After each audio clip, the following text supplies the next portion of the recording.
নমস্কার বন্ধুরা, অঙ্কিতার রান্নাঘরে আবারও সবাইকে স্বাগত। আজকে বানাবো বাঁধাকপির ঘন্ট। বাঁধাকপিটাকে প্রথমেই একটু ভাপিয়ে নেব। তার জন্য জল গরম করে তার মধ্যে 1 চামচ নুন দিয়ে দিলাম। নুনের মধ্যে দিয়ে দিচ্ছি কেটে নেওয়া বাঁধাকপিগুলো। এবার 10 মিনিটের জন্য খুব ভালো করে ভাপিয়ে নেব। অনেকের এই গ্যাসের সমস্যা থাকে, একটু ভাপিয়ে নিলে সেই সমস্যাটা আর হবে না। বাঁধাকপিটা নরম হয়ে আসলে সেটাকে একটা স্ট্রেনারের সাহায্যে ছেঁকে আলাদা করে রেখে দেব।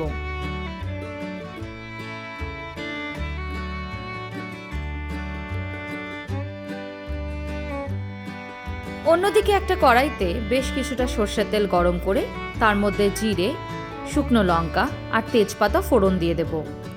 ফোড়নটা ভালো করে ভাজা হয়ে গেলে তার মধ্যে দিয়ে দেব ছোট করে কেটে নেওয়া আলুর টুকরোগুলো।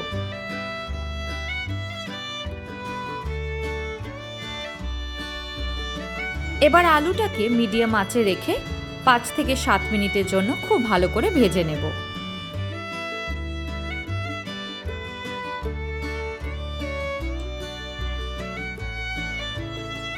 এবার আলুটার মধ্যে দিয়ে দিচ্ছি কুড়িয়ে নেওয়া আদা। আদার কাঁচা গন্ধটা যাওয়া অবধি খুব ভালো করে এবার তেলের সাথে মিশিয়ে নেব।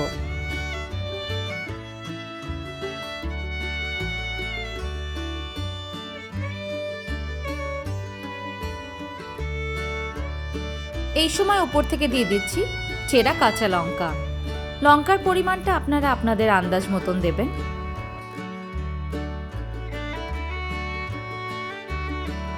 আর দিয়ে দিচ্ছি একটা বড় সাইজের টমেটো, ছোট করে কুচি করে নেওয়া।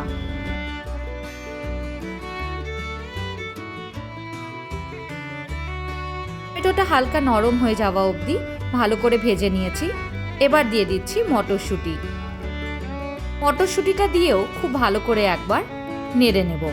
গরম ভাতের সাথে ডাল আর এই রকম বাঁধাকপি খেতে সত্যি অসাধারণ লাগে। আপনারা অবশ্যই একবার ট্রাই করে দেখবেন। এবার দিয়ে দিচ্ছি জিরে, ধনে, হলুদ আর নুন। এবার মশলাগুলোকে খুব ভালো করে একবার মিশিয়ে নেব। মনে রাখবেন গ্যাসের ফ্লেমটাকে এই সময় একদম লোতে করে দেওয়ার।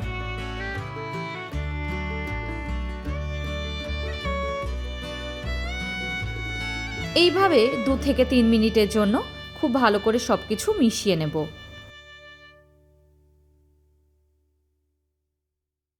মশলা থেকে তেল ছাড়া অবধি খুব ভালো করে মশলাটাকে কষাতে থাকব।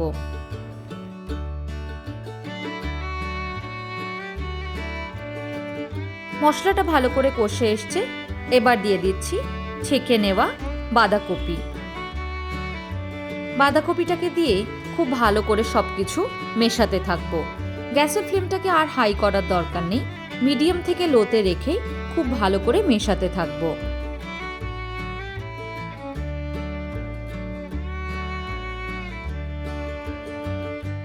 মাঝে মাঝেই একবার করে নেড়ে বাঁধাকপিটা যতক্ষণ না পুরোপুরি মজে আসছে ততক্ষণ নাড়াতে থাকব।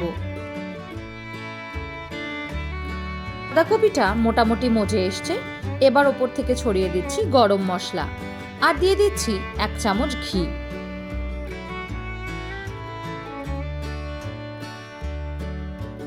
ঘি আর গরম মশলাটাকে খুব ভালোভাবে একবার মিশিয়ে নেব।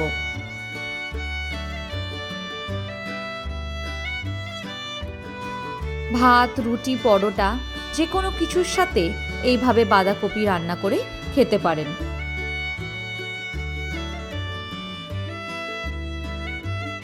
বাঁধাকপিটা যত সময় নিয়ে ভালো করে মজাবেন তার স্বাদ ততটা সুন্দর হয়। আজকের মতন এইটুকুই। আবার দেখা হবে নতুন কোনো রেসিপি নিয়ে। ভালো থাকবেন, সুস্থ থাকবেন। ধন্যবাদ।